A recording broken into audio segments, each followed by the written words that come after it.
Welcome back. You're watching NewsCentre. We spoke exclusively to the Indian government's principal scientific advisor, Professor Ajay Sood, and we caught up with him about the electric vehicle mobility R&D roadmap that has been launched by his office. Why is it important? This is because Ajay Sood estimates that 1,200 crores would be needed to incentivize R&D in the country in 30 to 34 critical areas of electric mobility. Now, this is important because we need to reduce import dependence, especially on countries like China. We need to increase the use of renewable energy in fueling our electric vehicles which run on the roads, and we need to make sure that we get those results in manufacturing as well. When it comes to the debate between hybrid, CNG, ethanol and electric, he said it's not this or that. All technologies can judiciously coexist in India. Listen in to this exclusive interview.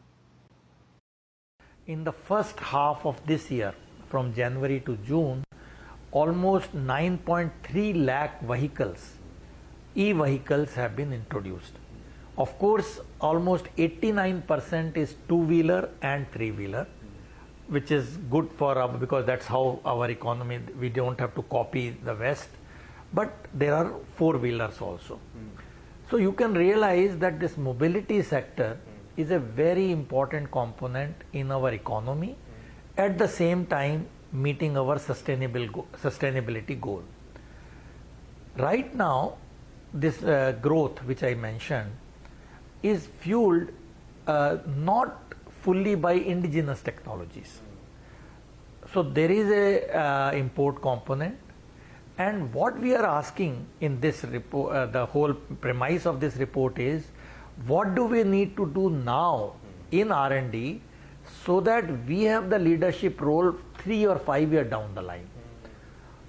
Otherwise, we will be always chasing and catching up. So this R&D roadmap is not for tomorrow, because what we have identified 34 problem statements which cover all aspects of e-mobility. For example, of course, the batteries, which is a very important thing. Then aggregators like the power system, the control electronics, all that comes under one heading called EV aggregators. Then we have materials. We will have to have new materials. We have to have recycling processes, because enormous amount of critical minerals will be throwing away. And the fourth thing will be again charging infrastructure. Right. All the four have R&D challenges if we look few years down the line. For example, lithium-ion battery is the choice right now. Is that going to be our only choice? Answer is no, because already people think that other monovalent ions like sodium is a competitor. With some compromise and some this thing, you can still use it. But what about a divalent ion, magnesium ion battery, or aluminium battery, like the swapping things? What's your estimated budget for this entire exercise, and for how long would such a budget be? See, so this exercise, just to give you a sense of how it has been done, there is a whole group of about 15 experts from industry, government, and academia and so on. Along with that, there were large number of other experts who were called for specific consultations and their advice and their suggestions. All that they have put together in the problem statements. Now, each problem statement, the area, there are indicators that if in a, maybe from 5 crores to 50 crore for a project. But some of the project, 2 or 3 of them, may also need a pilot plant, because it may not be enough just to do it in the laboratory.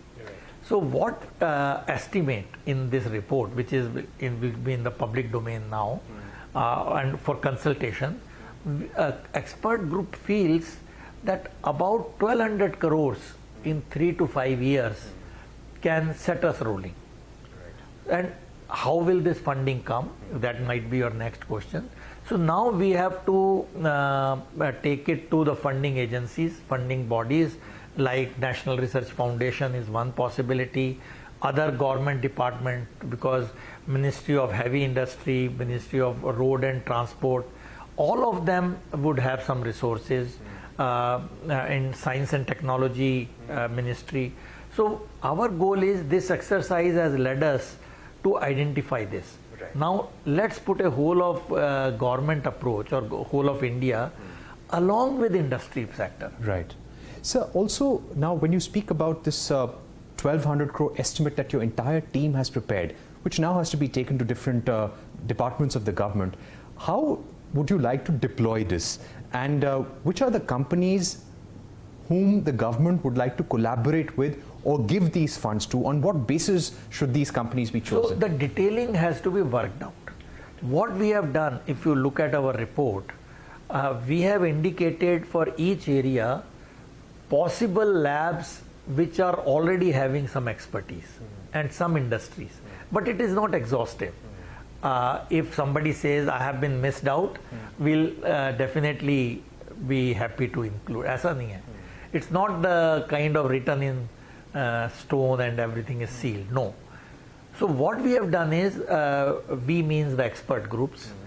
They already have a good knowledge of the ecosystem, because they are coming from various sectors, as I mentioned, from all industry, academia, government labs. They have identified in each of them 3, 4 or 2, 5, whatever number is, expertise where it exists. Right. I'm sure we are on the same page. In R&D, what is most important is the human resource. Funding actually is the second one.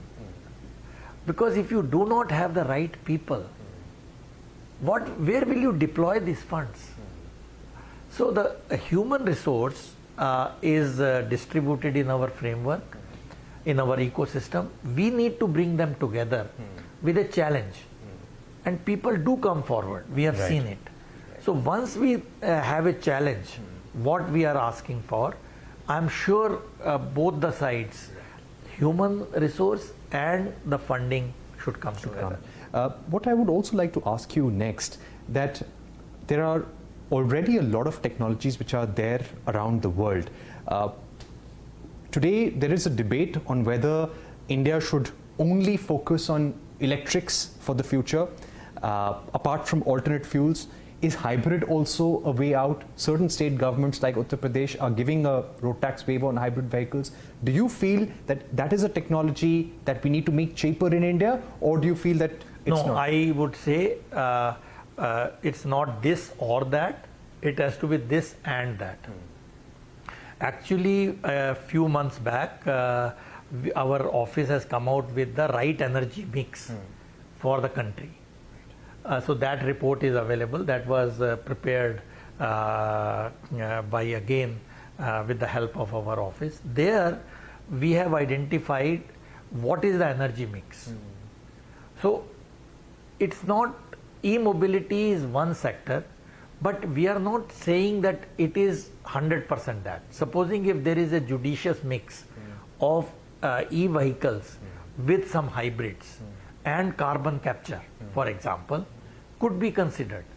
So we are not, and like green hydrogen, again is a very, very new option and a good option, again mentioned in the report.